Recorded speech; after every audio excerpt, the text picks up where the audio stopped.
আসসালামু আলাইকুম। গতকাল রাতে আমার আইডিতে একটি ভিডিও ছাড়া হয়েছিল, যা অনেকে দেখছেন। আসলে রামসাগরে মাছ মারার টিকিট ছাড়া হয়েছিল আজকে সন্ধ্যা পর্যন্ত, হয়তো বা শেষ সময়।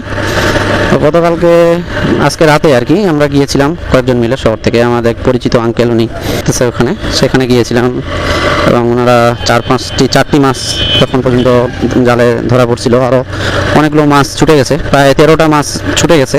তা মাছগুলো 4 কেজি, 4.5 কেজি, 5 কেজির মতো করে হবে। তাহলে ভাবেন 13টা মাছ ছুটে যাওয়া মানে কি অনেকগুলো। আসলে 4টি মাছ তারা ধরে রাখতে পারছে। তো আজকে যাই, কোচিং শেষ করে একটু রওনা দিলাম, যাই দেখে আসি এবং আপনাদের সঙ্গেও একটু শেয়ার করি যে আর কতটুকু মাছ পেলো আর অন্যান্যরা কতটুকু মাছ পেলো। যদি দেখানো যায় অবশ্যই দেখাবো। অনেকজন আসছে, অনেক দূর দূর থেকে রামসাগরে মাছ মারতে আসে, কারণ রামসাগর বিশাল একটা দিঘি হিসাবে এই উত্তরবঙ্গে বা এদিকে বাংলাদেশের মধ্যে এত বড় দিঘি আসলে কোথাও নাই। তো সেই হিসাবে অনেক বড় বড় মাছও সেখানে পাওয়া যায়। সব সময় আর ধরা পড়ে না, মাঝে মধ্যে ধরা পড়ে। তবে অনেক বড় বড় মাছ আসলে আছে রামসাগরে, অনেক পুরাতন মাছ আছে।